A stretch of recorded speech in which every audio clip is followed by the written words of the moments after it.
వేదిక మీద ఉన్న గౌరవ పెద్దల ఉప ముఖ్యమంత్రి గారు, సహచర మంత్రివర్యులు పొన్నం ప్రభాకర్ గారు, రెవెన్యూ ప్రిన్సిపల్ సెక్రటరీ గారు, ఫైనాన్స్ ప్రిన్సిపల్ సెక్రటరీ గారు, ప్రింట్ అండ్ ఎలక్ట్రానిక్ మీడియా మిత్రులందరికీ మనస్ఫూర్తిగా హృదయపూర్వక నమస్కారం. ఈరోజు గౌరవ ముఖ్యమంత్రి గారి అధ్యక్షతన కేబినెట్ సుదీర్ఘంగా అనేక అంశాల మీద చర్చించిన సంగతి ఇంతకు ముందే ఉప ముఖ్యమంత్రి గారు చెప్పారు. అందుట్లో ప్రధానమైంది ఉద్యోగస్తులకు సంబంధించిన సమస్య. వారు మా కుటుంబ సభ్యుల్లాగానే ఈ ప్రభుత్వం ట్రీట్ చేస్తూ గౌరవ ఉప ముఖ్యమంత్రి గారు దానికి చైర్మన్గా ఉండి సహచర కేబినెట్ మంత్రులతో పాటు గౌరవ ముఖ్యమంత్రి గారిని కూడా ఒప్పించి ఆల్మోస్ట్ వారు కోరిన అన్ని సమస్యలని పాజిటివ్గా ఈ ప్రభుత్వం స్పందించే విధంగా ఇంతకుముందు వారు ఐటమ్ వేజ్గా చెప్పినట్లు ప్రభుత్వం నిర్ణయం తీసుకోవటం జరిగింది.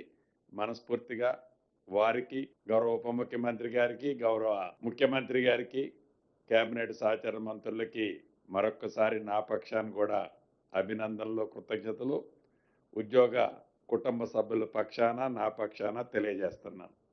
ఇక ప్రధానంగా ఇవి ఉద్యోగస్తుల విషయాలు కాకుండా మరికొన్ని ఆ కేబినెట్లో చర్చించడం జరిగింది.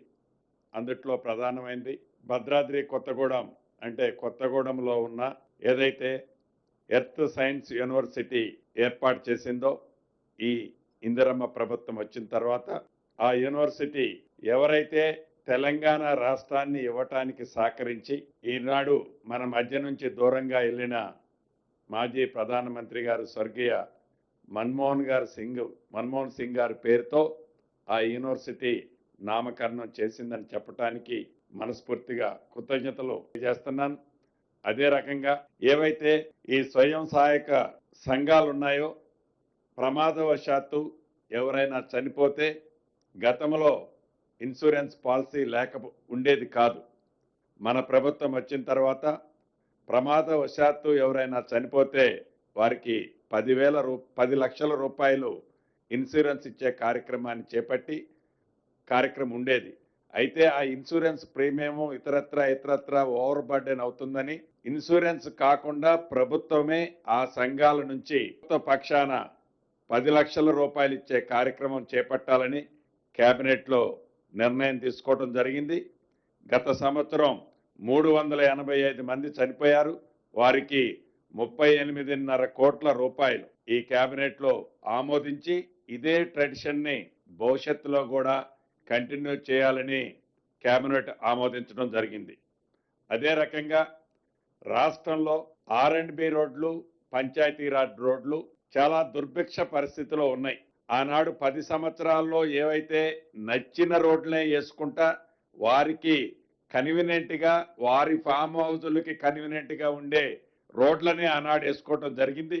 అలా కాకుండా ప్రతి గ్రామానికి ఒక బీటీ రోడ్డు ఉండాలని, ప్రతి గ్రామం నుంచి మండల హెడ్ క్వార్టర్కి బీటీ రోడ్డు ఏర్పాటు చేస్తూ ప్రతి మండలం నుంచి జిల్లా హెడ్ క్వార్టర్కి డబల్ రోడ్డు, ప్రతి మండలం జిల్లా నుంచి స్టేట్ హెడ్ క్వార్టర్కి 4 లైన్ రోడ్లు ఎక్కడైనా మిస్ అయి ఉన్నా, లింకులు మిస్ అయి ఉన్నా వాటన్నిటినీ ఏర్పాటు చేయాలని సుమారు R&Bలో 5,190 కిలోమీటర్లు, పంచాయతీరాజులో 7,947 కిలోమీటర్లు మొదటి విడత వీటిని యుద్ధ ప్రాతిపదిక మీద హ్యామ్ మోడ్లో చేపట్టాలని కూడా కేబినెట్ నిర్ణయించడం జరిగింది.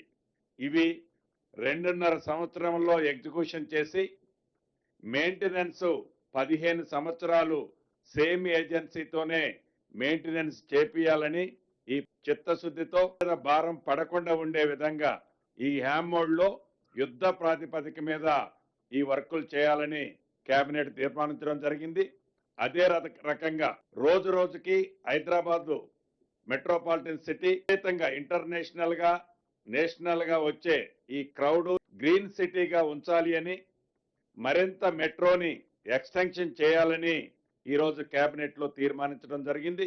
దీంట్లో భాగంగా కారిడార్ 1 శంషాబాద్ ఎయిర్పోర్ట్ నుండి ఫ్యూచర్ సిటీ వరకు 39.6 kilometres, corridor 2 Jubilee bus station నుండి మేడ్చల్ వరకు 24.5 kilometres, corridor 3 Jubilee bus station నుంచి షామీర్పేట వరకు 22 కిలోమీటర్లు, రమారసిగా 86 కిలోమీటర్లు, 19,579 కోట్లతో 86.1 కిలోమీటర్లు, 19,579 కోట్లతో ఈనాడు కేబినెట్ ఆమోదించడం జరిగింది. ఇది కేంద్ర రాష్ట్ర ప్రభుత్వ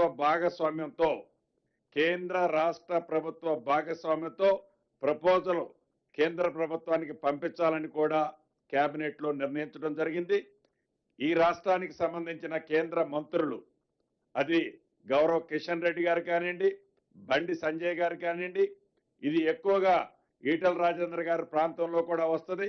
వారిని కూడా పాలు పంచుకునే విధంగా తప్పకుండా కేంద్ర ప్రభుత్వాన్ని ఒప్పించే బాధ్యతలు వారు కూడా తీసుకోవాలని కూడా ఈ వేదిక ద్వారా రాష్ట్ర ప్రభుత్వ పక్షాన వారిని కూడా అడగటం జరుగుతుంది. అదే రకంగా ఇంకా ప్రధానమైన అంశాలు ఇందాక మేజర్ డిబేట్ ఉద్యోగస్తులకు సంబంధించిందే మాట్లాడటం జరిగింది. సో చివరిగా చెప్పదలుచుకున్నది ఒకటే, ఇందాక ఉప ముఖ్యమంత్రి, ఈ రాష్ట్ర ప్రభుత్వం గౌరవ్ రెడ్డి గారి నాయకత్వంలో ప్రజా ప్రభుత్వం, ప్రజలకి సౌకర్యార్థం, ప్రజలకి మంచి చేసే కార్యక్రమాలు, అవి ఏది సన్న ఓట్ల వాటికి కావాల్సిన నిధుల గురించి కూడా గ్రీన్ ఛానల్లో వాటన్నిటిని కూడా పేమెంట్ చేసే కార్యక్రమాన్ని చెప్పడం జరిగిందని మీ అందరికీ తెలియజేస్తూ సెలవు తీసుకుంటాను.